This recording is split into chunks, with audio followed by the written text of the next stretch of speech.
फिर आज जो सामने आई है, ये जो फाइटर आज उड़ते नजर आए, रूस ने आज अपने फाइटर भेज दिए स्वीडन, और इन फाइटर में परमाणु हथियार लगे हुए थे, लोडेड। ये लोडेड फाइटर जेट थे जो आज रूस ने सीधे स्वीडन भेज दिए। ये जो आप हवा में उड़ते देख रहे हैं, और एक नहीं दो नहीं, चार लड़ाकू विमान रूस ने आज स्वीडन के आसमान में भेज दिए। तस्वीर दिखाइए जरा, तो तस्वीर मैं आपको दिखाने जा रहा हूं। ये देखिए, फुल स्क्रीन लीजिए जरा, ये रूसी फाइटर आप देख रहे हैं अपनी टेलीविजन स्क्रीन पर। ये देखिए 4 फाइटर, एक्सक्लूसिव तस्वीर आप देख रहे हैं। पुतिन ने ये 4 लड़ाकू विमान भेजे, ये चारों लड़ाकू विमान स्वीडन के आसमान तक पहुंचे और स्वीडन के आसमान को छूकर ये वापस लौट आए। ये आज की सबसे बड़ी खबर थी। और बड़ी चीज आपको बताऊं, ये जो फाइटर है इसमें परमाणु हथियार लगे हुए थे, ये पूरी तरह से लोडेड थे। तो क्या परमाणु बम कभी भी पुतिन दाग सकते हैं? परमाणु युद्ध कभी भी हो सकता है। मैं आपके जरिए जरा देखिए कि कैसे ये उड़ान भरी इन्होंने। देखिए जरा, ये आप देख रहे हैं रूस के विमान कैसे उड़े और उसके बाद स्वीडन पहुंचे। परमाणु हथियार से लैस ये चारों विमान देख रहे हैं आप। उसके बाद फौरन स्वीडन ने, जैसे ही पता चला उनके एयर स्पेस पर ये चारों आए, तो स्वीडन ने अपना लड़ाकू विमान भेजा और इन चारों को खदेड़ दिया। फिर से दिखाइए जरा एक बार, ये देखिए आप देख रहे हैं, ये दुनिया का नक्शा। रूस से 4 फाइटर गए, स्वीडन के एयर स्पेस पे पहुंचे और उसके बाद फौरन स्वीडन ने इन्हें खदेड़ दिया। आइए मैं आपको तफसील से बताता हूं दरअसल हुआ क्या। ये जो घटनाएं हो रही हैं, ये डरा रही हैं, ये बता रही हैं कभी भी कोई एक चिंगारी बॉर्डर पार हुई नहीं कि ये परमाणु युद्ध शुरू हुआ नहीं। देखिए हुआ क्या हुआ, ये कि 2 सुखोई 27 और 2 सुखोई 24 रूस से स्वीडन में घुसे। उसके बाद आगे क्या हुआ, उसके बाद परमाणु बम से लैस थे ये चारों फाइटर जो मैंने आपको दिखाए, ये पुतिन ने भेजे थे। रूस के एलिनिनग्राद एयरबेस से इन्होंने उड़ान भरी थी और उसके बाद नेटो देशों से सटा हुआ है एलिनिनग्राद एयरबेस, वहां से इसने उड़ान भरी। इन चारों फाइटर ने स्वीडन के गोटलैंड द्वीप समूह की ओर उड़ान भरी और वहां पहुंचे, लेकिन विमान 1 मिनट तक स्वीडन के आसमान में रहा। लेकिन स्वीडन की एयरफोर्स ने तुरंत इसका जवाब दिया, फौरन वो अलर्ट हो गए और JAS-39 ग्रिपेन लड़ाकू विमान से जवाब दिया स्वीडन ने। और उसके बाद स्वीडन ने रूसी लड़ाकू विमान की बाकायदा तस्वीर ली, वो तस्वीर भी मैंने आपको दिखाई। 4 विमान, लड़ाकू विमान एक साथ नजर आ रहे हैं। 2 मार्च को रूसी विमान ने सीमा लांघी थी और स्वीडन अब तक नेटो देशों का सदस्य नहीं है, आपको बताऊं, लेकिन शामिल होना चाहता है। लेकिन सवाल ये है, सवाल मैं आपको फाइटर दिखाने जा रहा हूं, कैसे इसमें हथियार लगाए जाते हैं। ये देख रहे हैं आप, ये फाइटर है और इस फाइटर में देखिए ये हथियार लगाया जा रहा है। सिर्फ वो तस्वीर पहले अगर आप प्ले करें और उसके बाद ये उड़ान भरता है, ये देख रहे हैं आप। और उसके बाद देखिए किस तरह से एयर स्ट्राइक करता है, वो आप देख रहे हैं। फाइटर हवा में जाने के बाद जो एयर स्ट्राइक कर रहा है वो तस्वीर आप देख रहे हैं, कुछ इस तरह से ये एयर स्ट्राइक करते हैं।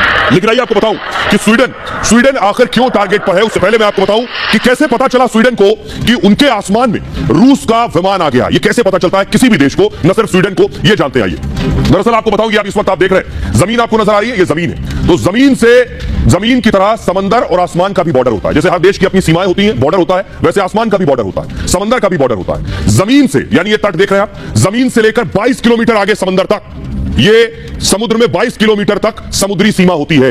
यानी आपका समंदर जहां से शुरू हो रहा है उसके 22 किलोमीटर तक का अधिकार आपके देश का होता है, उसके आगे फिर आपके देश का अधिकार नहीं। समुद्री सीमा तक का आसमान, यानी 22 किलोमीटर आगे तक समुद्री सीमा है। यानी देखिए इस ग्राफिक्स में कि 22 किलोमीटर तक समुद्री सीमा आपको नजर आ रही है और उसके ऊपर का जो आसमान होगा ये उस देश का एयर स्पेस होगा। एयर स्पेस में घुसने से पहले देश की इजाजत जरूरी होती है और बिना इजाजत घुसना हवाई क्षेत्र का उल्लंघन माना जाता है। रडार के जरिए हवाई क्षेत्र की बाकायदा निगरानी होती है, कौन सा विमान घुस रहा है। रडार में संदिग्ध विमान मिलते ही कार्रवाई की जाती है। विमान को रोकने के लिए फाइटर जेट भेजा जाता है, वही किया स्वीडन ने। रेडियो फ्रीक्वेंसी के जरिए संपर्क करने की कोशिश की, संदिग्ध विमान को वापस जाने का आदेश दिया गया और अगर ऑर्डर नहीं मानता है तो उस देश को पूरा अधिकार है उस दूसरे दुश्मन देश के लड़ाकू विमान को वो गिरा दे।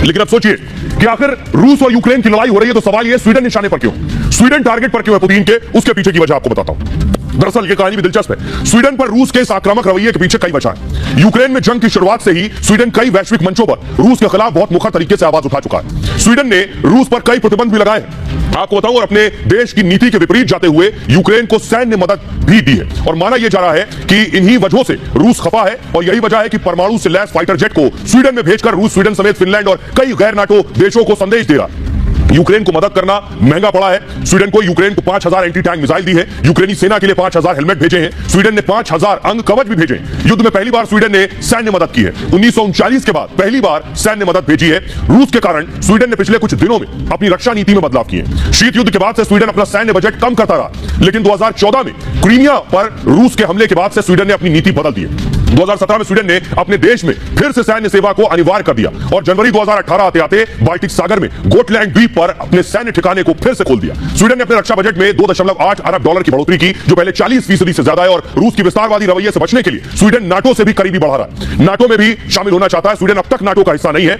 और नाटो देशों के साथ मिलकर काम करता है, फिनलैंड के साथ युद्ध अभ्यास भी करता रहा है। स्वीडन में भी नाटो में शामिल होने पर चर्चा हुई है। नाटो में शामिल होने पर स्वीडन में सर्वे हुआ है और नाटो में शामिल होने के पक्ष में वहां 41% लोगों ने वोट किया।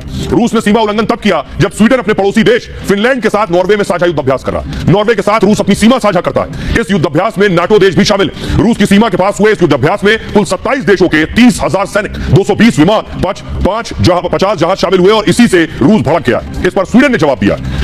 स्वीडन का कहना है रूसी विमान का सीमा उल्लंघन अस्वीकार्य है। स्वीडन की संप्रभुता का सम्मान जरूरी है। युद्ध के वक्त रूस का यह कदम काफी गंभीर है। फाइटर जेट का घुसना सोची समझी साजिश है। रूस का यह गैर जिम्मेदाराना कदम। रूस हमें डराने की कोशिश कर रहा है। हमारे रिएक्शन टाइम को आंका जा रहा है रूस के जरिए।